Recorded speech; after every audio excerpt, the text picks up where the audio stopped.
Hello guys, आज का हमारा चैप्टर का नाम है मैग्नेटिज्म एंड मैटर। ठीक है। इसके बारे में ढेर सारी चीज़ें आज जानेंगे। जैसे आज पहला टॉपिक आया मैग्नेट। सर मैग्नेट क्या होता है? देखिए, मैग्नेट मीन्स होता है ऐसा सब्सटेंस जो मैग्नेटिक मटेरियल्स को अपने तरफ अट्रैक्ट करे, है ना। अपने तरफ अट्रैक्ट करे। ठीक है, उसे हम लोग क्या कहते हैं? मैग्नेट कहते हैं। बार मैग्नेट क्या होता है सर? बार मैग्नेट सिंपली एक बार शेप्ड का होता है जिसके दो पोल्स होते हैं, एक नॉर्थ एक साउथ। ठीक है। अब मैग्नेट है तो जाहिर सी बात है इसके पास भी टेंडेंसी होगी मैग्नेटिक मटेरियल्स को अपने पास खींचने की। ठीक है सर। अब आते हैं प्रॉपर्टीज ऑफ मैग्नेट। ठीक है। प्रॉपर्टीज ऑफ मैग्नेट क्या होता है कि जैसे हम कह दिए कि पहला, जैसे हम कह दिए कि ये हमारा सपोज करो अर्थ है। ठीक है। ये हमारा क्या है? अर्थ है। तो जाहिर सी बात है इसके पास नॉर्थ पोल होगा, एक साउथ पोल होगा। ठीक है। तो नॉर्थ पोल होता है, साउथ पोल होता है। तो ये अर्थ का मैग्नेटिक पोल्स है।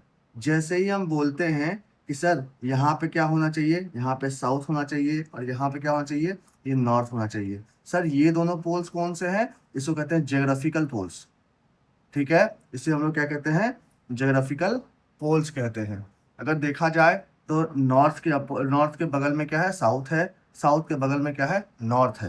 अब देखो, जैसे ही हम कोई मैग्नेट यहाँ पे रखते हैं, सपोज करो अर्थ पे हम कोई मैग्नेट रखते हैं, तो मैग्नेट के पास कितने पोल्स होते हैं? नॉर्थ पोल और south pole.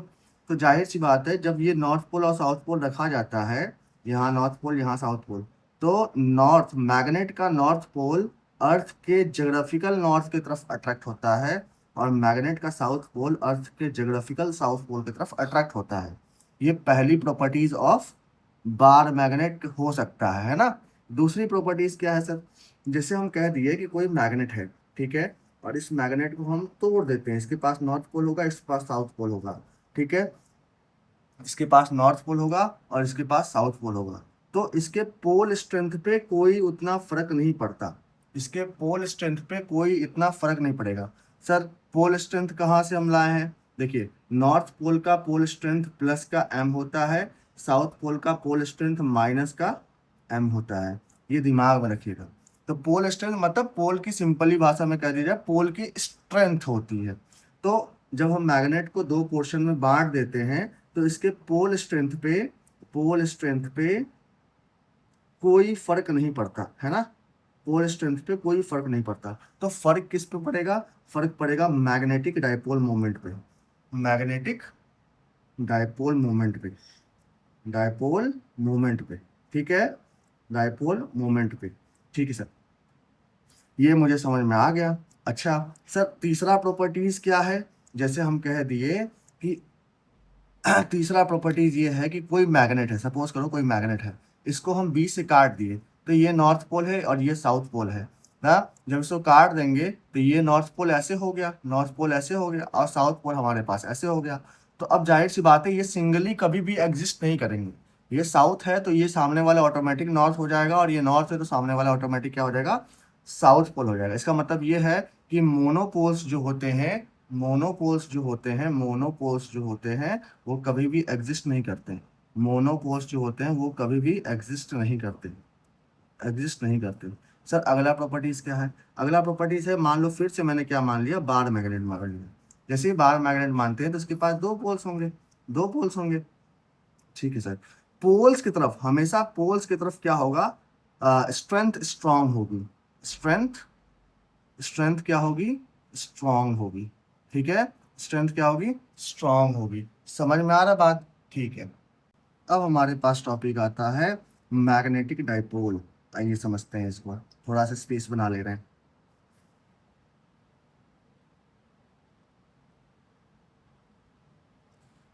Sir magnetic dipole क्या होता है? जैसे मैग्नेटिक डाइपोल होता है, it consist of two unlike poles of equal strength and separated by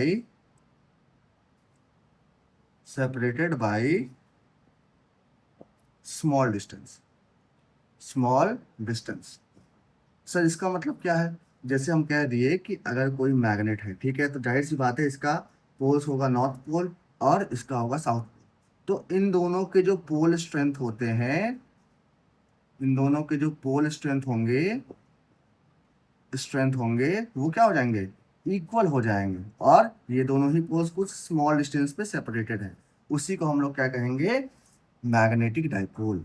ठीक है, ये जो अरेंजमेंट होता है ना, ये जो अरेंजमेंट है आपका, ये जो अरेंजमेंट है इसे हम लोग क्या कहते हैं, मैग्नेटिक डाइपोल कहते हैं। सर मैग्नेटिक डाइपोल मोमेंट की जो मैग्नीट्यूड होगी, ठीक है, इसकी जो मैग्नीट्यूड होगी उसी को हम लोग क्या कहेंगे, magnetic dipole moment. Magnetic dipole की जो मैग्नीट्यूड होगी उसे मैग्नेटिक डाइपोल मोमेंट कहेंगे। जैसे सपोज करो मैंने कहा कि it consist of two unlike poles of equal strength. Sir equal strength मतलब इसका प्लस एम था, याद करो, और इसका माइनस एम था। ठीक है, तो ये एक आइदर स्ट्रेंथ की बात कर लो, मतलब एक स्ट्रेंथ हमने ले लिया है ना, और प्लस में इसके मल्टीप्लाई कर दिया, क्या 12 से मल्टीप्लाई कर दिया, तो ये हमारे पास क्या निकल गया, मैग्नेटिक डाइपोल मोमेंट निकल गया। अगला जो हमारा होता है मैग्नेटिक डाइपोल मोमेंट, क्या हो जाएगी, एसआई यूनिट।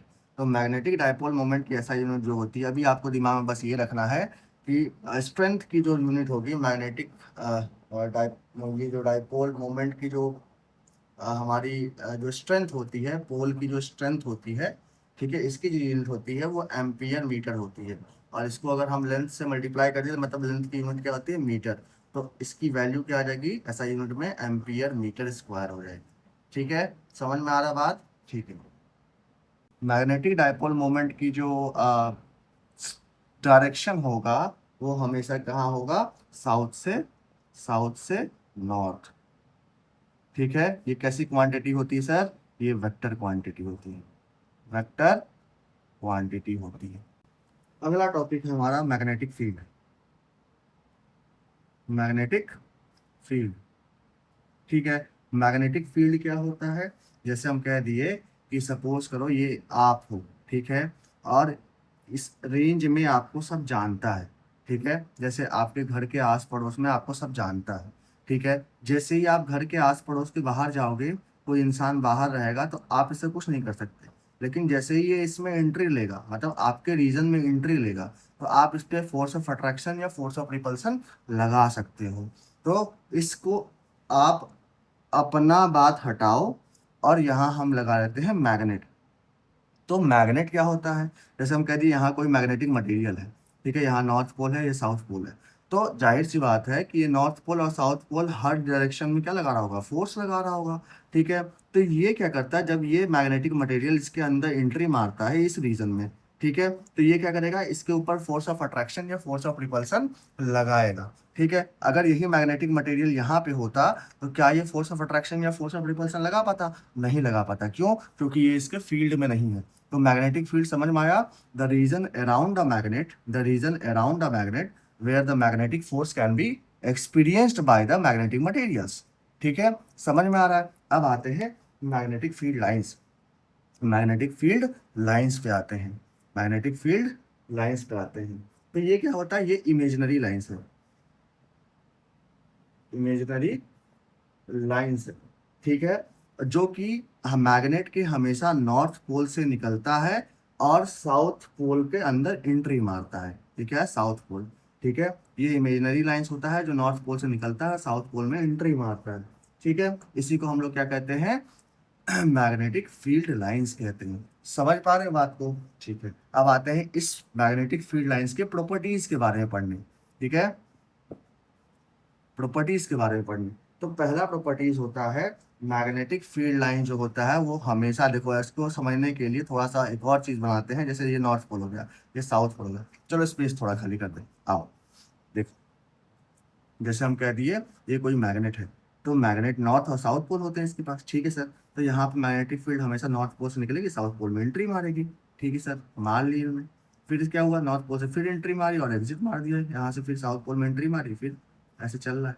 ठीक है, ऐसे सिस्टम चल रहा है। जब ऐसे सिस्टम चल रहा है तो एक चीज़ तो मेरे को मालूम चल गया कि जो भी मैग्नेटिक फील्ड लाइंस होते हैं वो नॉर्थ पोल से ओरिजिनेट होंगे, ठीक है, और साउथ पोल पे जाएंगे। ये कहाँ की बात हो रही है, ये आउटसाइड की बात हो रही है, आउटसाइड। ठीक है, ये आउटसाइड की बात हो रही है। वही इन इनसाइड क्या होता है, खेरा उल्टा है। देखो खिला हो पे हो जाएगा। इनसाइड क्या होगा, इनसाइड क्या होगा, मैग्नेटिक फील्ड लाइन जो है वो साउथ से नॉर्थ पे जाएंगे, साउथ से नॉर्थ पे जाएंगे, साउथ टू नॉर्थ पे जाएंगे। एक प्रॉपर्टी समझ में आ गया, ठीक है, एक प्रॉपर्टी समझ में आ गया, इजी है। चलो दूसरी प्रॉपर्टीज पे आते हैं। अच्छा सपोज करो इस पॉइंट पे मुझे डायरेक्शन ऑफ मैग्नेटिक फील्ड पता करना है। हम कुछ नहीं करेंगे, एक टेंजेंट ड्रॉ कर देंगे। टेंजेंट क्या शो करेगा, direction of direction of magnetic field. ठीक है, टेंजेंट क्या शो करता है, डायरेक्शन ऑफ मैग्नेटिक फील्ड। अब मान लो किसी इंस्टेंट ऑफ टाइम पे ये वाला मैग्नेटिक फील्ड लाइन इसको रहा नहीं गया और इसमें घुस गया।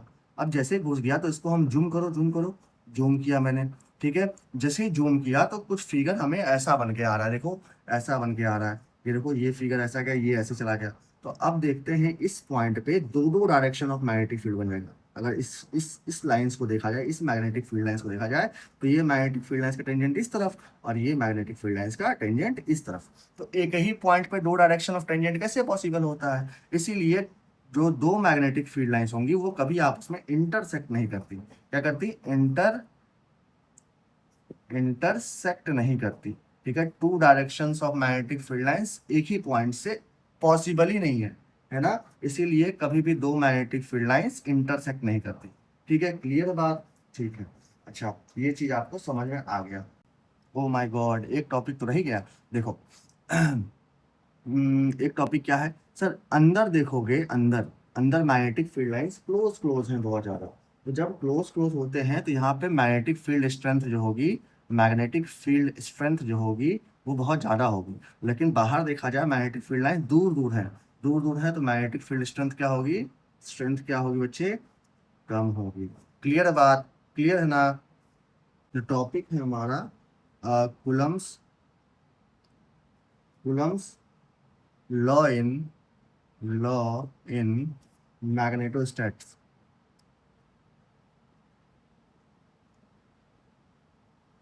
ठीक है, इसमें क्या पढ़ते हैं, देखो यहाँ पे जैसे हमारे पास दो मैग्नेट हैं, ठीक है, दो मैग्नेट हैं सेपरेटेड बाय डिस्टेंस, हम कितना मान लिए, आर से सेपरेटेड है।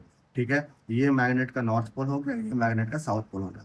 सपोज करो इसकी पोल स्ट्रेंथ जो होगी वो m1 है, इसकी पोल स्ट्रेंथ क्या होगी, m2 है। ठीक है, इसकी पोल स्ट्रेंथ क्या है, m1 है, इसकी पोल स्ट्रेंथ क्या है, m2 है। तो इस पे जो लगने वाला फोर्स किस पे डिपेंड करेगा, इस पे लगने वाला फोर्स जो है वो डिपेंड करेगा इनके पोल स्ट्रेंथ पे, m1 एंड m2 पे डिपेंड करेगा। और सर इन्वर्सली रिलेशन क्या रखता है, 1/r²। ठीक है, ये भी इनवर्स स्क्वायर लॉ को फॉलो करेगा। जब दोनों इक्वेशन को हम कंबाइन करेंगे तो हमारे पास आएगा f directly proportional to m1 m2 upon में क्या हो जाएगा, r²। ये ग्रेविटेशनल वाला कंसेप्ट में लगाना, g m1 m2 अपॉन में r², यहाँ हम मैग्नेटोस्टैटिक्स पढ़ रहे हैं, है ना। तो हम लोग को ये बात को ध्यान में रख के आगे बढ़ना होता है। तो अगर हम देखते हैं ये प्राणी हटता है तो अपने साथ एक इक्वल टू लाता है, कांस्टेंट लाता है।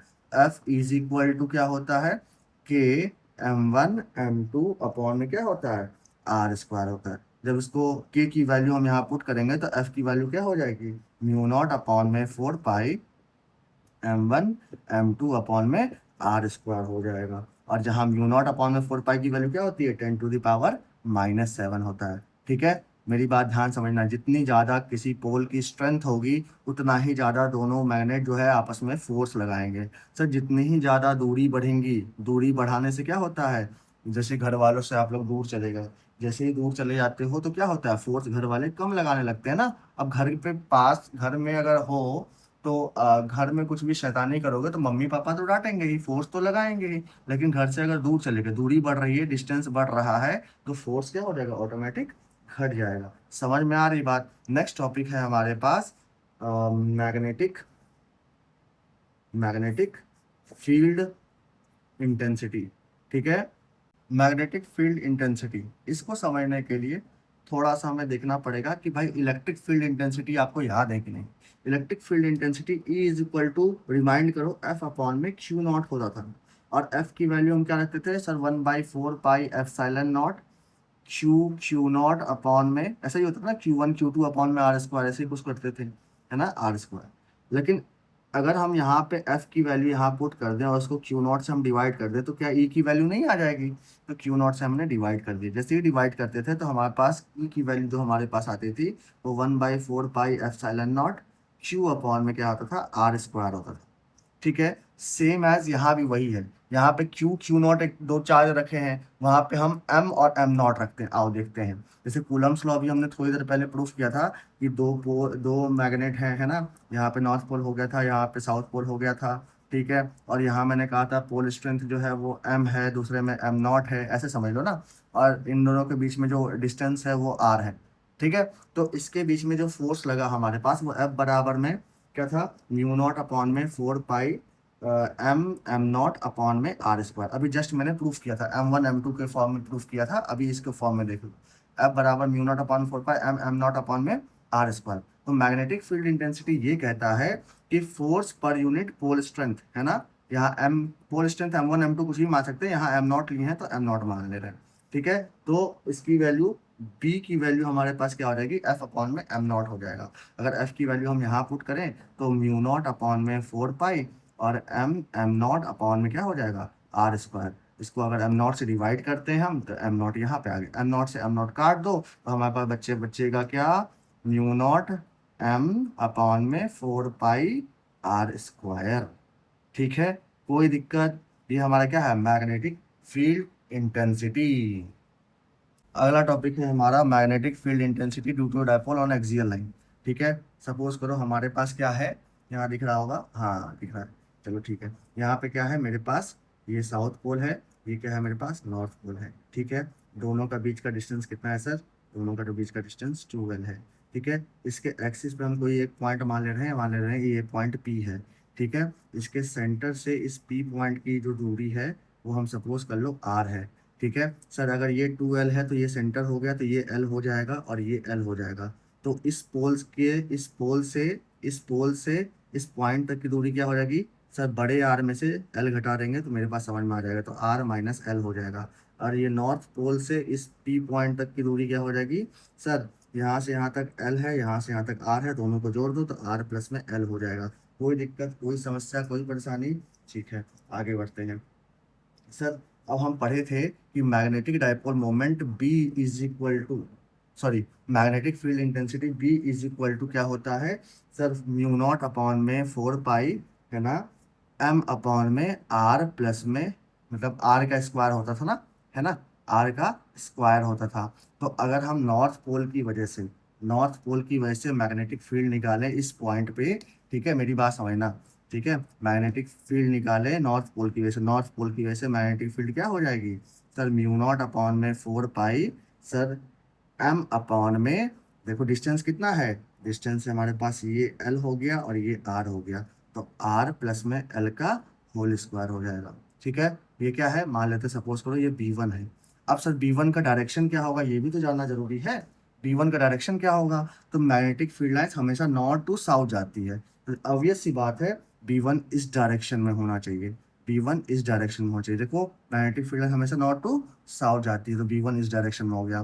सर साउथ पोल की वजह से मैग्नेटिक फील्ड का डायरेक्शन कैसे हो जाएगा, तो सर ये इस डायरेक्शन में हो जाएगा, क्योंकि साउथ पोल वाला हमेशा अपनी चीज़ों को अपने तरफ खींचता है ना। देख लो साउथ पोल के अंदर एंट्री मारती है ना हमेशा, magnetic field north to south जाता है तो साउथ पोल के अंदर एंट्री मारती है, तो बी2 की वैल्यू किस तरफ चली गई, बी2 क्या है, magnetic field intensity due to है साउथ पोल।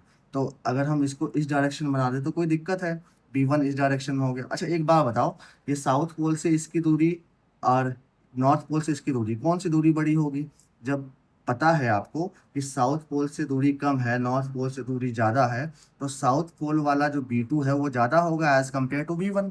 क्लियर है बात? तो नेट मैग्नेटिक फील्ड हम लोग कैसे निकालेंगे, बी2 माइनस में बी1, तो हम यहाँ लिख दे रहे हैं शॉर्ट फॉर्म में, नेट मैग्नेटिक फील्ड इंटेंसिटी बराबर बी2 माइनस में बी1 हो जाएगा। ठीक है, अब साउथ पोल की वजह से हम लोग क्या निकालेंगे, मैग्नेटिक फील्ड इंटेंसिटी निकालेंगे, जिसको हम लोग क्या कहते हैं, बी2। तो बी2 की वैल्यू मेरे पास क्या आ जाएगी, म्यू नॉट अपॉन में 4 पाई, है ना, एम अपॉन में, सर यहाँ से यहाँ तक की दूरी क्या है बी2 की, यहाँ से यहाँ तक की दूरी क्या है, आर माइनस में एल, ये तो आर माइनस में एल का होल स्क्वायर हो जाएगा। अगर हम नेट मैग्नेटिक फील्ड बी की वैल्यू निकालते हैं तो हम कह सकते हैं सर बी टू माइनस में बी वन हो जाएगा। बी टू माइनस में बी वन, तो बी टू की वैल्यू क्या है, म्यू नॉट अपॉन में 4 पाई एम अपॉन में आर माइनस में एल का whole square minus mu not upon में 4 पाई, ठीक है, एम अपॉन में आर प्लस एल का होल स्क्वायर हो जाएगा।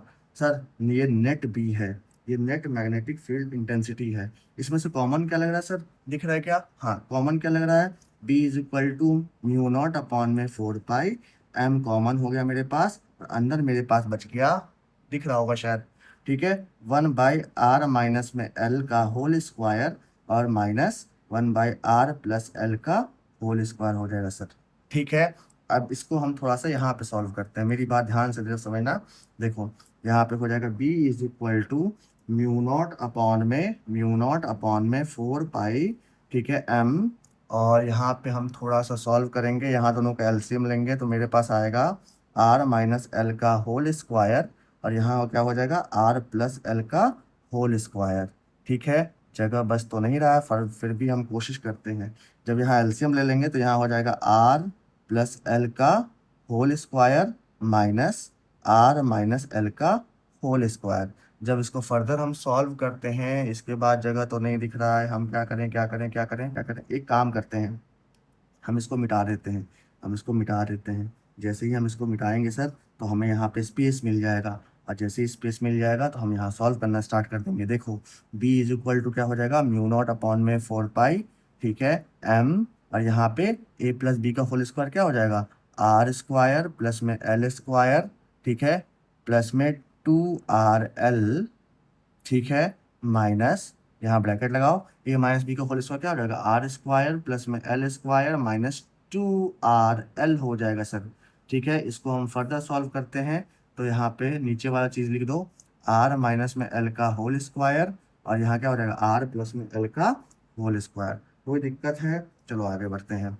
Sir b is equal to हमारे पास आ गया म्यू नॉट अपॉन में 4 पाई इंटू में m, यहाँ क्या आ जाएगा आर स्क्वायर, यहाँ से ब्रैकेट तोड़ेंगे, ये सारा माइनस उसमें मल्टीप्लाई हो जाएगा, आर स्क्वायर प्लस में एल स्क्वायर प्लस में 2rl माइनस में आर स्क्वायर प्लस में एल स्क्वायर माइनस में प्लस में 2rl, ठीक है। अच्छा यहाँ वाला माइनस लिखना पड़ेगा ना, ठीक है, यहाँ पे माइनस हमने लिख दिया, और अपाउंड में क्या आ जाएगा आर, अच्छा ये देखो a माइनस बी का होल स्क्वायर है, a प्लस बी का होल स्क्वायर है, क्या हम इसको ऐसे नहीं लिख सकते क्या, अच्छा रुको, इसको अभी ऐसे लिख देते हैं, आर माइनस एल का होल स्क्वायर और आर प्लस एल का होल स्क्वायर, ठीक है। फिर यहाँ पे सॉल्व करते हैं, b इज इक्वल टू हो जाएगा मेरे पास, देखो कुछ कट रहा है क्या, आर स्क्वायर से आर स्क्वायर कट गया, एल स्क्वायर से एल स्क्वायर कट गया, बचा क्या मेरे पास, म्यू नॉट अपॉन में 4 पाई, ये m है तो m उतार दो, अंदर मेरे पास बचा 4rl, 4rl, ठीक है। और नीचे डिनोमिनेटर में अब आओ सॉल्व करते हैं,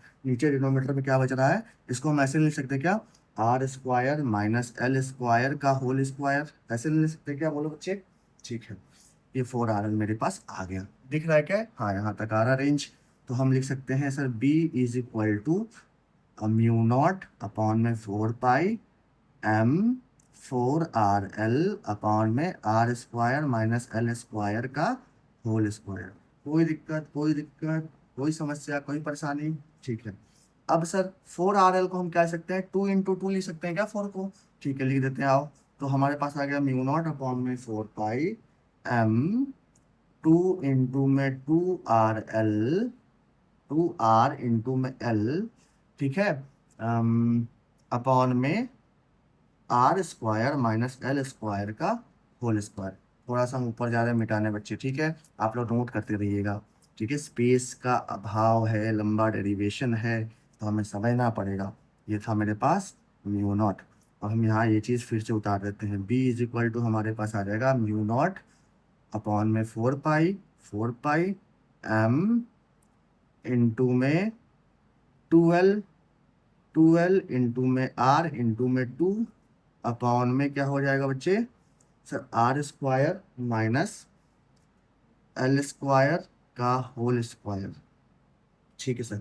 सर एक चीज़ फार्मूला आपको याद होगा, 2l इंटू में m क्या होता है, सर 2l इंटू में m क्या होता है, याद करो, हाँ मैग्नेटिक डाइपोल मोमेंट होता है सर। तो इसको हम क्या, हम ऐसे लिख सकते हैं, इसको हम एम नहीं लिख सकते हैं क्या, इसको हम एम नहीं लिख सकते हैं क्या, बिल्कुल लिख सकते हैं। तो हमारे पास बी की वैल्यू क्या आ जाएगी, म्यू नॉट अपॉन में 4 pi M two M R, two M R upon में R square minus L square का होल स्क्वायर।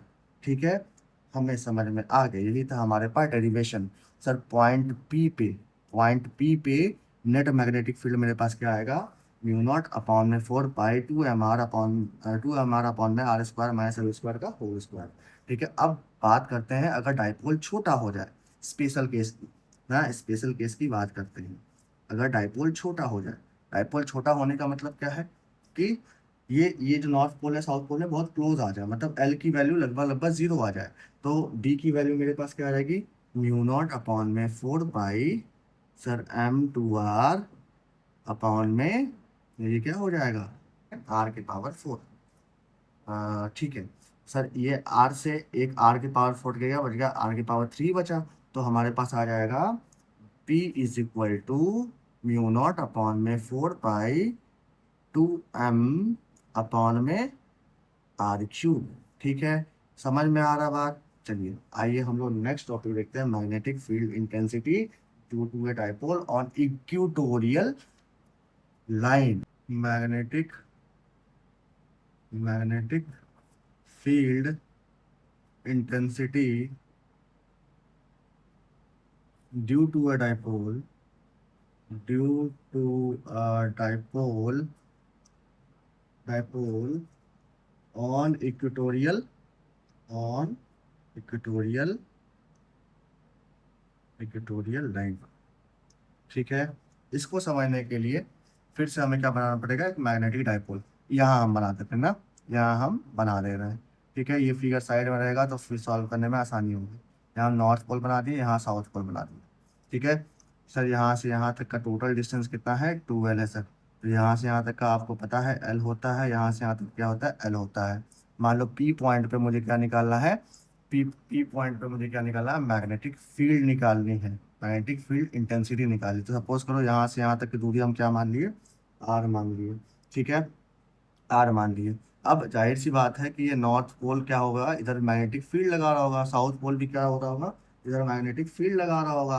तो नॉर्थ पोल की वजह से मैग्नेटिक फील्ड क्या हो जाएगा, अवे हो जाएगा इस डायरेक्शन में। ये इसको हम कह दिए सर B1 लगा रहा है। ठीक है, दिख रहा है क्या यहाँ पे, नहीं दिख रहा है, इसको मैं मिटाता हूँ थोड़ा सा। ठीक है, थोड़ा सा और अच्छे से करते हैं, थोड़ा नीचे से करते हैं। ये नॉर्थ पोल हो गया मेरे पास, ये साउथ पोल हो गया। ठीक है, और ये इसके बीच की दूरी कितनी है सर, 2L। और यहाँ इस सेंटर से इस पॉइंट बी की दूरी कितनी हो जाएगी सर, R हो जाएगी। इस पॉइंट, इसको पॉइंट बी मान लो। और यहाँ पे हम मान लेते हैं इसकी पोल स्ट्रेंथ प्लस का M है, ये अंडरस्टूड है आपको, इसकी पोल स्ट्रेंथ माइनस का M है। सर बी सेंटर से इसकी दूरी L हो जाएगी, यहाँ से भी इसकी दूरी L हो जाएगी। ठीक है, अच्छा सर, नॉर्थ पोल जो इस पे फील्ड लगाएगा वो कुछ इस डायरेक्शन होगा, इसको हम कह दिए सर B1।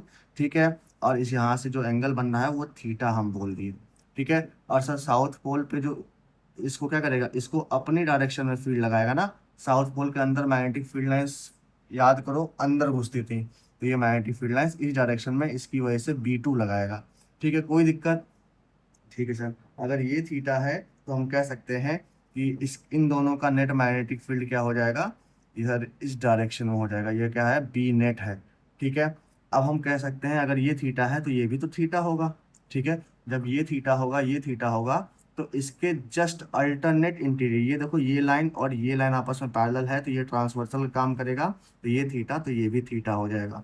ठीक है, अब देखा जाए कि ये लाइन और ये लाइन फिर से क्या कर रहा है, ट्रांसवर्सल, ये पैरेलल है और ये ट्रांसवर्सल लाइन काम करता है, अगर ये थीटा तो ये भी क्या हो जाएगा, थीटा हो जाएगा। कोई दिक्कत, कोई समस्या, कोई परेशानी। चलो अब हम बात करते हैं B1। तो B1 को दो कंपोनेंट में रिजॉल्व करेंगे, एक हॉरिजॉन्टल वाला और दूसरा कौन सा, वर्टिकल वाला। इसको हम कहते हैं B1 साइन थीटा। दिख रहा है क्या, B1 साइन थीटा, हाँ दिख रहा है। और सर ये क्या हो जाएगा, सर ये क्या हो जाएगा इस तरफ, B1 cos theta. Sir cos theta क्यों होगा, क्योंकि ये थीटा क्या है, इससे अटैच्ड है, जिससे थीटा अटैच होता है उससे हम लिखते हैं b1 cos थीटा। अब b2 के बीच सिमिलर में दो कंपोनेंट होंगे, एक वर्टिकल और एक हॉरिजॉन्टल।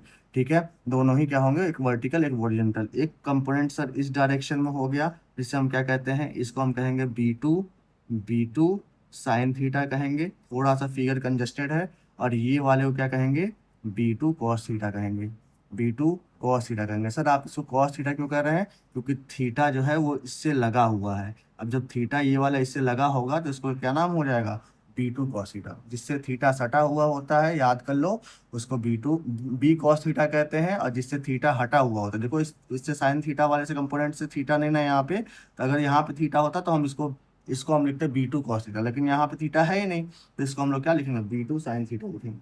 कोई दिक्कत, ठीक है सर, ये फिगर मेरे को समझ में आ गया। अब सर यहाँ से यहाँ तक डिस्टेंस भी तो चाहिए हमें।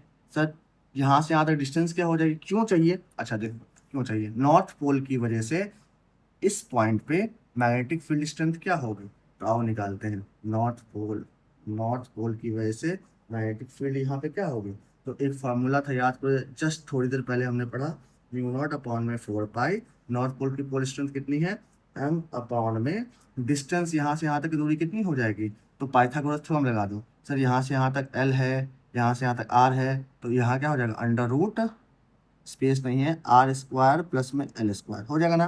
तो यहाँ हम क्या लिखेंगे, r² प्लस में l² का अंडर रूट का होल स्क्वायर। कोई दिक्कत, कोई दिक्कत, चलो आगे बढ़ते हैं। सर इसको हम फर्दर सॉल्व करेंगे, तो ये होल स्क्वायर अभी हटा ही दो, क्योंकि भाई स्क्वायर से बाहर आएगा, तो हम ऐसे लिख देंगे r² प्लस में l²। ठीक है, होल स्क्वायर जैसे हम हटा देते हैं भाई, अंडर रूट में किसी, जैसे ए है, a² है, तो ए अंडर रूट अगर हटाओगे सिर्फ ए बचेगा ना। तो इसका अगर अंडर रूट था और इसका स्क्वायर था, तो हम क्या करेंगे, हटा देंगे इसको। सर नॉर्थ पोल की वजह से निकाल लिया, साउथ पोल की वजह से निकालना है। साउथ पोल बराबर क्या हो जाएगा, b = μ0/4 पाई, है ना, m/में यहाँ भी डिस्टेंस कितना हो जाएगा, यहाँ भी इस ट्राइंगल में भी पाइथागोरस थ्योरम लगाते हैं, तो ये हो जाएगा अंडर रूट r² प्लस में l² का होल स्क्वायर। तो हम इसको लिख सकते हैं r² प्लस में l²। कोई दिक्कत है क्या, चलो आगे बढ़े। चलो सर अगर देखा जाए तो ये नॉर्थ पोल वाला जो मैग्नेटिक फील्ड लगा रहा है, वो किस डायरेक्शन में लगा रहा है, किस डायरेक्शन में लगा रहा है, इस डायरेक्शन में लगा रहा है। और साउथ पोल वाला जो मैग्नेटिक फील्ड लगा रहा है वो इस डायरेक्शन में लगा रहा है। क्लियर है बात, वो डायरेक्शन का नाम आप लिख देना, ठीक है, ठीक है। अब नेट मैग्नेटिक फील्ड कैसे निकलेगा, नेट मैग्नेटिक फील्ड कैसे निकलेगा, नेट मैग्नेटिक फील्ड इंटेंसिटी कैसे निकलेगी, डी नेट कैसे निकलेगी। देखो सर यहाँ b2 cos थीटा है और यहाँ भी b1 cos थीटा है। सर ये b1 sin थीटा और b2 sin थीटा जो नीचे कंपोनेंट है, ये दोनों आपस में अपोजिट डायरेक्शन में है, तो ये दोनों आपस में क्या करेंगे, कैंसिल कर देंगे, क्योंकि b1 बराबर b2 इस पॉइंट पे। ठीक है, बहुत ज़्यादा खींच-पीच हो गया ना, चलो ठीक है, थोड़ा समझो, स्पेस कम है ना। अगर हम b1 और b2 sin थीटा को कैंसिल कर दे, क्यों कैंसिल करेंगे, क्योंकि b1 और b2 इस पॉइंट पे दोनों ही सेम है ना, तो sin थीटा और sin थीटा वाला कंपोनेंट कट जाएगा। ठीक, सर नेट मैग्नेटिक फील्ड किसी वजह से आ रहा है, b1 cos थीटा और b2 cos थीटा, तो हम लिखेंगे b net = b1 cos theta plus में b2 cos थीटा। देखा जाए तो b1 ये हो गया, b2 ये हो गया, तो दोनों की ही वैल्यू देखो सेम आ रही है क्या। जब सेम आ रही है तो हम कह सकते हैं ना कि b नेट = हमारे पास आ जाएगा b1 cos थीटा। जब b1 b2 आपस में बराबर है तो हम कह सकते हैं ना 2b1 cos थीटा कह सकते हैं। ठीक है सर, अब b1 की वैल्यू मेरे पास क्या आई है, इसको पुट कर दो, आओ b नेट की वैल्यू मेरे पास आ जाएगी 2b1 की वैल्यू क्या आई है, μ0/4 पाई, ठीक है, m/में r² प्लस में l² और यहाँ cos थीटा है ना, cos थीटा है तो cos थीटा लिख दो। कोई दिक्कत। अब सर cos थीटा की भी तो वैल्यू निकालनी पड़ेगी, तो यहीं से निकालो cos थीटा की वैल्यू। और एक तो ट्राइंगल बना ही दे रहे हैं यार, एकदम किचिर पिचिर हो गया उसी में। देखो ये सर थीटा है, ये सर r है, ये सर l है, तो ये हो जाएगा √r² प्लस में l²। ठीक है, यही तो हो जाएगा। ठीक है, अब सर इसकी वैल्यू अगर मेरे को पता करनी है थीटा की, तो cos थीटा बराबर क्या होता है, b/h। cos थीटा बराबर क्या होता है, b/h। सर b क्या है, l है, और h क्या है सर, r² प्लस में l²। तो लिख दो cos थीटा की वैल्यू हम यहाँ मिटा के डायरेक्ट लिख दे रहे हैं l/में √r² प्लस में l²। कोई दिक्कत है, ठीक है, r² प्लस में l²। अगर हम कह रहे हैं कि सर अंडर रूट अगर हम हटा दिए और इसकी पावर 1/2 लिख देता है तो कोई दिक्कत नहीं होगी, कोई दिक्कत नहीं होगी सर। ठीक है, अब हम थोड़ा सा ये वाला फिगर मिटा रहे हैं ना, अब ये वाला फिगर का कोई काम नहीं उतना। देखो, तो बी नेट की वैल्यू क्या आ जाएगी, बी नेट बराबर आ जाएगा 2 म्यू नॉट एम अपॉन में 4 पाई r² प्लस में L², और ये हो जाएगा। अच्छा एक काम करते हैं, r² यहाँ भी है, इसकी पावर 1 है और इसकी पावर 1/2 है, तो इसको क्या हम ले सकते हैं 3/2। जोड़ो भाई, जब बेस सेम रहता है पावर ऐड हो जाता है। 1 प्लस में 1/2 करेंगे तो 2 प्लस में 1 अपॉन में 2 आ जाएगा, 3/2 नहीं आएगा, तो पावर ऐड हो गया। जब बेस सेम होता है तो पावर ऐड हो जाता है। 2 म्यू नॉट m इंटू में l। एक बार बताओ सर, 2l इंटू में m क्या होता है, मैग्नेटिक डाइपोल मोमेंट। तो हम इसको लिखते हैं, बी नेट की वैल्यू मेरे पास क्या आ जाएगी sir, mu naught m upon में 4 पाई r² प्लस में L² के पावर 3/2। कोई दिक्कत, चलिए सर बी नेट हमारा निकल के आ गया, बी नेट हमारा निकल के आ गया। चलिए ठीक है, अब for short dipole, short dipole मतलब ये पहले डाइपोल इतना बड़ा था, अब क्या है, अब डाइपोल छोटा है, अब डाइपोल छोटा है तो एल की वैल्यू लगभग लगभग क्या हो जाएगी, 0 के बराबर हो जाएगी। तो बी नेट की वैल्यू मेरे पास क्या आ जाएगी, बी नेट बराबर म्यू नॉट अपॉन में 4 पाई m अपॉन में r² प्लस में L² के पावर 3/2। यही होता है, यहाँ L² गायब कर दो ना, ये क्या हो जाएगा 3/2 और 2 से 2 कट गया, तो हमारे पास बी नेट की वैल्यू क्या आ जाएगी, बी नेट हमारा आ जाएगा म्यू नॉट अपॉन में 4 पाई m अपॉन में r³। देखा जाए तो ये इक्वेटोरियल पोजीशन का मैग्नेटिक फील्ड इंटेंसिटी है। एक्सियल में क्या आता था, यहाँ पे 2 आता था, याद है एक्सियल में, बस थोड़ी देर पहले हमने किया है। तो हम कह सकते हैं B equatorial, equatorial is equal to 2 into में एक्सियल, बी एक्सियल। कोई दिक्कत, कोई समस्या। ठीक है, आते हैं हम लोग नेक्स्ट टॉपिक पे। ठीक है, इसको हम रद्द करेंगे। अगला हमारा टॉपिक है torque acting on a dipole in uniform magnetic field, है ना। Torque acting on dipole, acting on dipole in uniform magnetic field.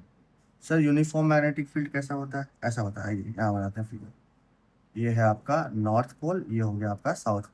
अब north to south magnetic field line जाती हैं, आपको पता है, आपको पता है सर, ठीक है, चली गई चली गई। तो हम north to south magnetic field lines बना दिए। ठीक है, north to south magnetic field line बना दी। अब मैंने क्या करना है, इसमें एक डाइपोल को रख देना है। ठीक है, इसमें एक डाइपोल को रख देना है, इसको हम बोल दिए नॉर्थ पोल और इसको बोल दिए हम साउथ पोल। इनके बीच का डिस्टेंस कितना हो जाएगा सर, इनके बीच का डिस्टेंस 2l हो गया। ठीक है, अब जाहिर सी बात है कि भाई ये वाला साउथ पोल ये वाले साउथ पोल के साथ रिपल्सन फील करेगा, जो कि एफ इस डायरेक्शन में एक ठो लगने वाला है, एफ इस डायरेक्शन में लगने वाला है। फिर ये वाला नॉर्थ पोल ये वाला नॉर्थ पोल के साथ रिपल्सन शो करेगा, जो कि इस डायरेक्शन में लगने वाला है, दोनों अलग अलग डायरेक्शन में। इसको मान लिए F1, इसको मान लिए F2। ठीक है, अब दोनों ही जब फोर्स इक्वल हो और अपोजिट डायरेक्शन में लग रहे हो तो आपको पता है कि ये रोटेटिंग इफेक्ट शो करेगा, जिसे हम लोग क्या कहते हैं, टॉर्क कहते हैं। ठीक है, समझना मेरी बात। सर ये क्या हो जाएगा, टॉर्क प्रोड्यूस करेगा। ठीक है, तो आपको पता है कि टॉर्क बराबर होता है फोर्स इंटू में परपेंडिकुलर डिस्प्लेसमेंट, है ना। तो टॉर्क इज इक्वल टू होता है फोर्स इंटू में परपेंडिकुलर डिस्टेंस। ठीक है, परपेंडिकुलर डिस्टेंस। तो अगर देखा जाए तो एक फोर्स ऐसे लग रहा है F2, ठीक है, एक फोर्स ऐसे लग रहा है F1, तो दोनों के बीच का परपेंडिकुलर डिस्टेंस तो यही होगा। तो परपेंडिकुलर डिस्टेंस बनाने के लिए हमने एक कंस्ट्रक्शन कर दिया, ये वाली लाइन। देखो ये वाली फोर्स इस डायरेक्शन में जा रही है, ये वाली फोर्स इस डायरेक्शन में आ रही है, तो ये क्या हो जाएगा, मेरा परपेंडिकुलर डिस्टेंस हो जाएगा। इसका कुछ नाम दे दिया क्या, इसका नाम दे देते हैं A, इसका नाम देते हैं B, इसका नाम देते हैं हम C। कोई दिक्कत, ठीक है सर। अगर हम टॉर्क बराबर फोर्स इंटू परपेंडिकुलर डिस्टेंस बोले तो फोर्स की वैल्यू आपको पता है। एक एक चीज बताओ, देखो अगर हम कह दिए कि B is equal to F upon में m, शुरुआत में ही मैंने आपको बताया था B क्या होता है, force per unit pole strength होता है ना, force per unit pole strength होता है। तो क्या F की वैल्यू हम BM नहीं कह सकते हैं क्या, या फिर MB नहीं कह सकते हैं क्या। ठीक है, तो F1 की वैल्यू क्या हो जाएगी, एम बी। सर F2 की वैल्यू क्या हो जाएगी, एम बी। कोई दिक्कत है क्या? ठीक है सर, F1 F2 की वैल्यू पता चल गई, तो हम टाउ इज इक्वल टू हम कह सकते हैं एम बी इंटू में परपेंडिकुलर डिस्टेंस, और परपेंडिकुलर डिस्टेंस क्या है, बी सी है। सर बीसी की वैल्यू निकालने के लिए ये क्या है हमारे पास, थीटा, ये जो डायपोल रखा गया है कुछ एंगल थीटा पे रखा गया है, तो थीटा की वैल्यू निकालने के लिए हम कह सकते हैं ना कि सर एक साइड मेरे पास ये दिया है 2L, और दूसरा क्या है, हमें बीसी निकालना है, तो ये हाइपोटेनस हो गया और ये परपेंडिकुलर होगा। तो ऐसा फॉर्मूला समझो जिसमें हाइपोटेनस और परपेंडिकुलर दोनों आता है। तो हम जानते हैं कि साइन थीटा बराबर क्या होता है, साइन थीटा बराबर पी बाई एच होता है। सर साइन थीटा बराबर क्या होता है, पी बाई एच। हम कह सकते हैं बी सी अपॉन में 2L, तो हम 2L लिख दिया, है ना। अब हम कह सकते हैं कि अगर इसको हम मिटा दें तो क्रॉस मल्टीप्लाई कर दें यहाँ पे, तो हम कह सकते हैं BC की वैल्यू जो मेरे पास आएगी वो 2L साइन थीटा आएगा बच्चे, 2L साइन थीटा आएगा। ठीक है, इस वैल्यू को हम इस वाले इक्वेशन में पुट करते हैं, तो टाउ की वैल्यू मेरे पास आएगी एम बी इंटू में 2L साइन थीटा आएगा बच्चे। अच्छा एक बात बताओ, पोल स्ट्रेंथ इनटू में लेंथ, वो क्या था, मैग्नेटिक डायपोल मोमेंट था, इसको हम कैपिटल एम से डिनोट करते थे, तो टाउ की वैल्यू आ जाएगी एम बी साइन थीटा। कोई दिक्कत, कोई परेशानी, चलो ठीक है। टाउ बराबर क्या हो गया, एम बी साइन थीटा। अगर साइन थीटा को हम ऐसे देखा जाए वेक्टरली इसको अगर लिखे हैं, तो टाउ की वैल्यू मेरे पास क्या आएगी, एम क्रॉस में बी आएगी। ठीक है, समझ में आ गया। तो टाउ की वैल्यू क्या हो जाएगी, एम क्रॉस में बी। ऐसे फॉर्मूला क्या होता है, टाउ बराबर में एम बी साइन थीटा होता है। ठीक है, अब आते हैं स्पेशल केस। स्पेशल केस क्या होता है, अब मेरी बात समझना, ठीक है, यहाँ पे हम मिटाने जा रहे हैं, यहाँ पे हम मिटाने जा रहे हैं, मेरी बात समझो। ठीक है, अगर हम कह दिए कि इफ थीटा की वैल्यू 0 डिग्री हो जाए, सर थीटा क्या रिप्रेजेंट करता है, sir angle between magnetic dipole moment and magnetic field, है ना। तो देखो, अगर हम कहें मैग्नेटिक फील्ड इस डायरेक्शन में, जैसे हम कह दिए ये नॉर्थ पोल, ये क्या है साउथ पोल, आपको पता है मैग्नेटिक डायपोल मोमेंट हमेशा साउथ टू नॉर्थ होता है। तो अगर हम यहाँ पे हम साउथ बना दें और अगर हम यहाँ पे नॉर्थ बना दें, मेरी बात समझना, ठीक है, तो south to north magnetic dipole moment का डायरेक्शन हो गया, और मैग्नेटिक फील्ड का डायरेक्शन भी इसी डायरेक्शन में, बी का भी डायरेक्शन इसी डायरेक्शन में है, तो थीटा की वैल्यू कितनी हो जाएगी, 0 हो जाएगी। ठीक है, थीटा की वैल्यू कितनी हो जाएगी, 0 हो जाएगी। जब थीटा की वैल्यू 0 हो जाएगी, तो हम इसमें वैल्यू पुट करते हैं, टाउ इज इक्वल टू क्या हो जाएगा, एम बी साइन 0 डिग्री, और टाउ की वैल्यू मेरे पास क्या हो जाएगी, 0 हो जाएगी। अगर थीटा की वैल्यू हम क्या, अच्छा इसको हम लोग क्या कहेंगे, स्टेबल इक्विलिब्रियम, स्टेबल इक्विलिब्रियम, ठीक है, इक्विलिब्रियम। ठीक, अच्छा अगर हम कह दिए सर कि इफ थीटा की वैल्यू हमारे पास हो जाए 180 डिग्री, इफ थीटा की वैल्यू क्या हो जाए 180 डिग्री, और हमारे पास फॉर्मूला क्या था, टाउ बराबर में एम बी साइन थीटा। ठीक है, टाउ बराबर एम बी साइन थीटा। तो ये नॉर्थ पोल हो गया, साउथ पोल हो गया, हम जानते हैं मैग्नेटिक फील्ड का डायरेक्शन ये है। अगर हम कह दिए कि सर मैग्नेटिक फील्ड का डायरेक्शन ये है, तो बी का डायरेक्शन ये हो गया, मैग्नेटिक डायपोल का डायरेक्शन ऐसे होना चाहिए, इसका मतलब हमारे पास साउथ पोल यहाँ होना चाहिए और नॉर्थ पोल हमारा यहाँ होना चाहिए। तो देखो ये नॉर्थ नॉर्थ क्या करेगा, रिपेल करेगा, ये साउथ साउथ क्या करेगा, ये भी रिपेल करेगा, और थीटा की वैल्यू कितना हो जाएगी 180 डिग्री। तो साइन 180 डिग्री की वैल्यू क्या होती है, tau is equal to M B 180 degree. तो साइन 180 डिग्री की वैल्यू कितनी होती है, 0 होती है, तो टाउ की वैल्यू कितनी हो जाएगी, 0 हो जाएगी। अब मेरी बात समझो, ये क्या है, अनस्टेबल इक्विलिब्रियम, ये नॉर्थ इसको रिपेल कर रहा होगा, ये साउथ इसको रिपेल कर रहा होगा, तो ये क्या है, अनस्टेबल, अनस्टेबल इक्विलिब्रियम है। कोई दिक्कत, ठीक है। अगर हम थीटा की वैल्यू 90 डिग्री कर दें, मेरी बात समझो, अगर थीटा की वैल्यू हम क्या कर देंगे, 90 डिग्री कर देंगे, जैसे हम कह दिए ये नॉर्थ पोल है, ये मेरा क्या है, साउथ पोल है, और इस डाइपोल को हम ऐसे अलाइन कर दे रहे हैं, तो टाउ बराबर क्या होता है, एम बी साइन थीटा ना, और मैग्नेटिक फील्ड इस डायरेक्शन में है, और हम कह दिए ये साउथ यहाँ है, ये नॉर्थ यहाँ है, तो मैग्नेटिक डाइपोल मोमेंट इस डायरेक्शन में है, तो इनके बीच में एंगल कितना हो रहा है, 90 डिग्री, तो साइन 90 हो गया। तो टाउ की वैल्यू क्या हो जाएगी, एम इंटू में बी हो जाएगा, साइन 90 की वैल्यू कितनी होती है, 1 होती है, तो यहाँ क्या हो रहा है, मैक्सिमम टॉर्क लगेगा, मैक्सिमम टॉर्क लगेगा। ये कब पॉसिबल है, जब थीटा की वैल्यू 90 डिग्री हो, जब ये जो मैग्नेटिक मैग्नेट है वो 90 डिग्री पे रखा रहे मैग्नेटिक फील्ड के अकॉर्डिंग, है ना। कोई दिक्कत, समझ में आ रहा है। चलो अगला टॉपिक हमारा potential energy of dipole placed in placed in magnetic field. Magnetic field. ठीक है, इसमें हम कैसे समझेंगे, देखो जैसे हम कह दिए हमारे पास नॉर्थ पोल है, ये हमारे पास आपका हो गया साउथ। ठीक है, ये हमारे पास क्या हो गया, साउथ। जैसे हम कह दिए कि ये हमारा मैग्नेटिक फील्ड लाइंस है जो कि नॉर्थ टू साउथ जा रहे हैं। अब इसमें मैंने क्या कर दिया, एक डाइपोल प्लेस कर दिया, कितने एंगल पे, थीटा एंगल पे एक डाइपोल प्लेस कर दिया। सर ये है हमारे पास नॉर्थ, ये है हमारे पास साउथ। ठीक है, ये हमारे पास साउथ, ये हमारे पास साउथ। ठीक है सर, ये कितना एंगल पे रखा हुआ है, थीटा एंगल पे रखा हुआ है। अब मैंने क्या किया, इस डाइपोल को जो है, मैंने क्या किया, इस डाइपोल को थोड़ा सा रोटेट करने की कोशिश की, कुछ एंगल पे, सपोज करो ऐसा एंगल पे, ये ऐसे ऐसे ऐसे, ये हमारा नॉर्थ पोल था, ये हमारा साउथ पोल था। तो ये थीटा एंगल बना रहा है, इसको थीटा वन कह दो, इसको थीटा टू कह दो।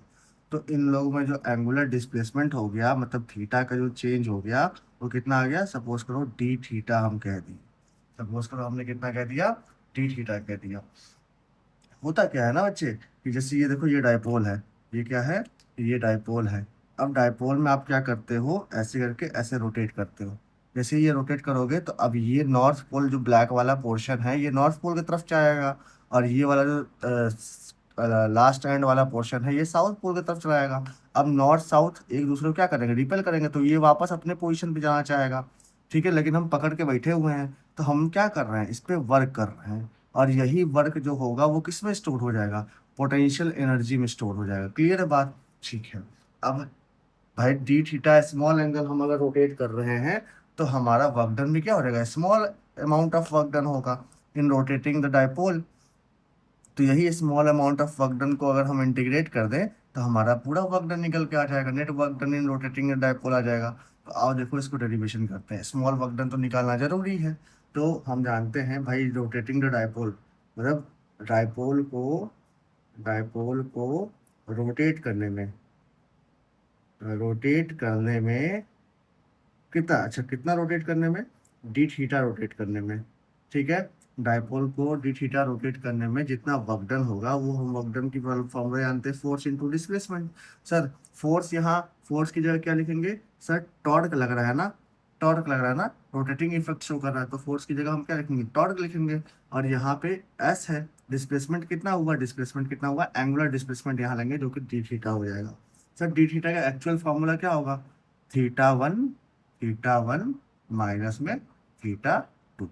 कोई दिक्कत, डी थीटा का वैल्यू क्या हो जाएगा, थीटा वन माइनस में थीटा टू, मतलब थीटा का कितना चेंज आया वही तो बताएगा डी थीटा। कोई दिक्कत नहीं है। अगर यहाँ से डब्ल्यू की वैल्यू हम यहाँ से रखना स्टार्ट करके, डब्ल्यू बराबर टाउ इंटू में डी थीटा आएगा।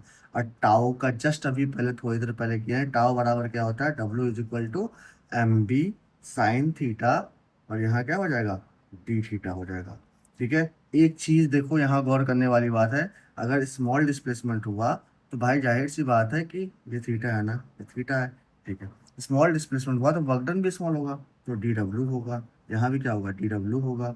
अगर हम दोनों तरफ हम क्या कर दें, इंटीग्रेट कर दें, दोनों तरफ इंटीग्रेट कर दें, सर डी डब्ल्यू कहाँ से इंटीग्रेट करें, जीरो से डब्ल्यू तक, और यहाँ सर कितना इंटीग्रेट करें, थीटा वन से थीटा टू तक। सर आपको कैसे पता, देखो ये वाला जो एंगल बना था वो थीटा वन था, और यहाँ से जो एंगल बना था वो थीटा टू था। तो हम इसको ऐसे रोटेट कर रहे हैं ना, तो थीटा वन से जा रहे हैं किस पे, थीटा टू पे जा रहे हैं। तो वक्त डी थीटा को किस कहाँ से इंटीग्रेट करेंगे, थीटा वन से थीटा टू तक इंटीग्रेट करेंगे। ठीक है, जब इसको इंटीग्रेट करते हैं तो डब्लू माइनस में जीरो आता है, और इसको जब इंटीग्रेट करेंगे तो यहाँ हो जाएगा एम बी, और ये बाहर निकालो, ये थीटा वन से थीटा टू साइन थीटा, और ये क्या हो जाएगा, डी थीटा हो जाएगा। जब इसको फर्दर इंटीग्रेट करेंगे तो डब्ल्यू इज इक्वल टू हो जाएगा एम बी। ठीक है, और यहाँ पे थीटा का इंटीग्रेशन क्या हो जाएगा, साइन थीटा का, यहाँ हो जाएगा कॉस थीटा। साइन थीटा का इंटीग्रेशन माइनस का कॉस थीटा होता है, और कहाँ से लिमिट कहाँ से लगाएंगे, थीटा वन से लेके थीटा टू तक लगाएंगे। क्लियर है बात। अच्छा सर इसको सॉल्व करेंगे फर्दर, तो डब्ल्यू इज इक्वल टू क्या हो जाएगा, एम बी। ठीक है, यहाँ हो जाएगा यहाँ हो जाएगा, एक काम करो ना, यहाँ माइनस बाहर निकालो, ये माइनस बाहर निकालेंगे तो ये माइनस बाहर आ गया, यहाँ हम लिख सकते हैं cos theta two minus cos theta one लिख सकते हैं। तो डब्ल्यू की वैल्यू क्या आ जाएगी, माइनस एम बी, और यही उतार दो, कोई दिक्कत नहीं है। Cos theta two minus cos theta one. ठीक है, इतना वर्क डन हम कर रहे हैं डायपोल को रोटेट करने में। ठीक है, ठीक है। अब आते हैं थोड़ा सा स्पेशल केस में।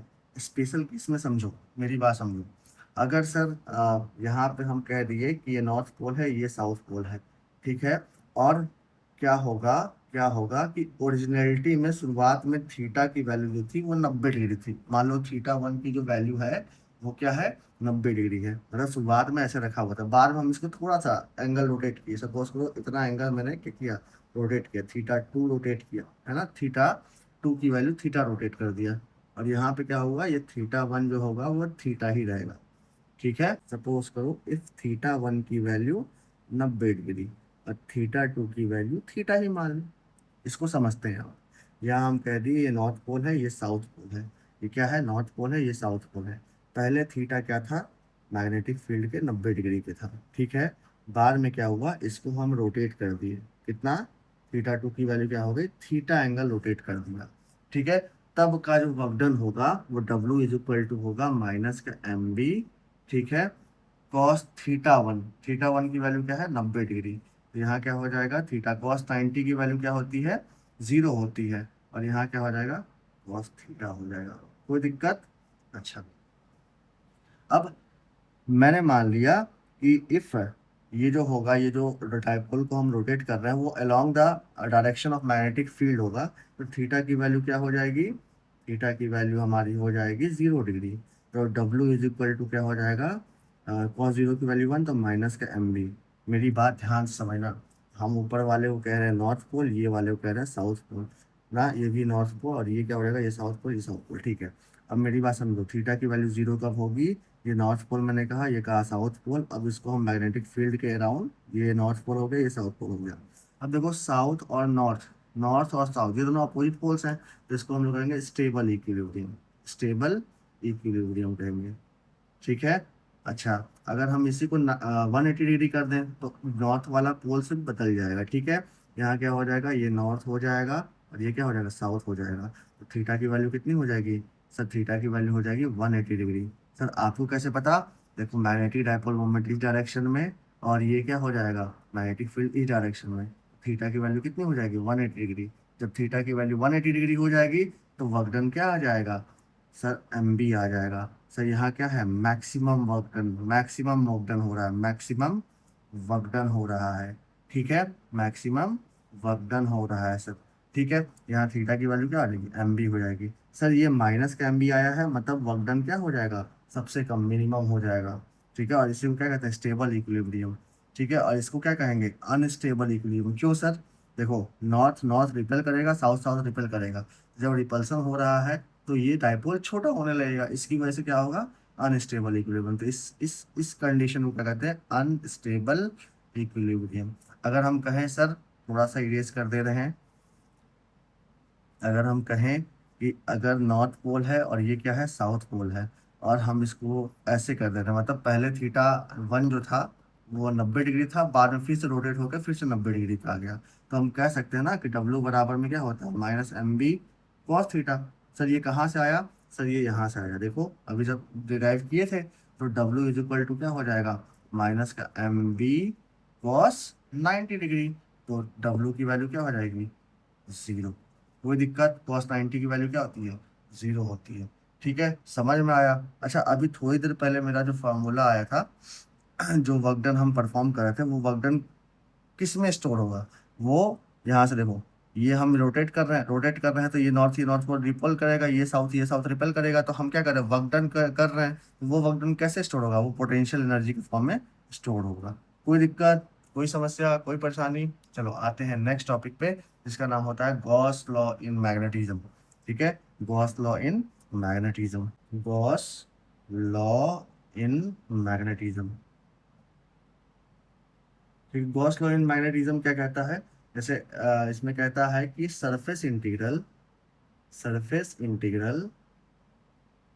Integral of magnetic field over close loop is zero, is zero. इसका मतलब क्या है सर, बी डॉट में ds इज इक्वल टू 0। याद करो हम लोग इलेक्ट्रोस्टैटिक्स में जब पढ़ते थे तो close integral E dot D S बराबर में क्या होता था, क्यू अपॉन में एप्सिलॉन नॉट होता था। ठीक है, क्यू अपॉन में एप्सिलॉन नॉट होता था। लेकिन यहाँ पे क्या है सर, इसी को हम लोग क्या कहते थे, यहाँ हम फ्लक्स कहते थे, इलेक्ट्रिक फ्लक्स कहते थे, इसको भी सर हम क्या कहेंगे, फ्लक्स ही कहेंगे। ये क्या होगा, मैग्नेटिक फ्लक्स होगा। और यहाँ मैग्नेटिक फ्लक्स की वैल्यू क्या होती है सर, जीरो होती है। कोई दिक्कत, कोई दिक्कत, आगे बढ़े। चलो अब मेरी बात समझना सर, यहाँ भी अगर हम इसको लिखना चाहते हैं ना तो बी डॉट में D S is equal to, यहाँ हम लिख सकते थे म्यू नॉट इंटू में एम। ठीक है, लेकिन ध्यान समझो, ये जो एम है ये क्या है, पोल स्ट्रेंथ है। ये क्या है, पोल स्ट्रेंथ है। जैसे हमने क्या दिया, ये नॉर्थ पोल है और ये क्या है, साउथ पोल है।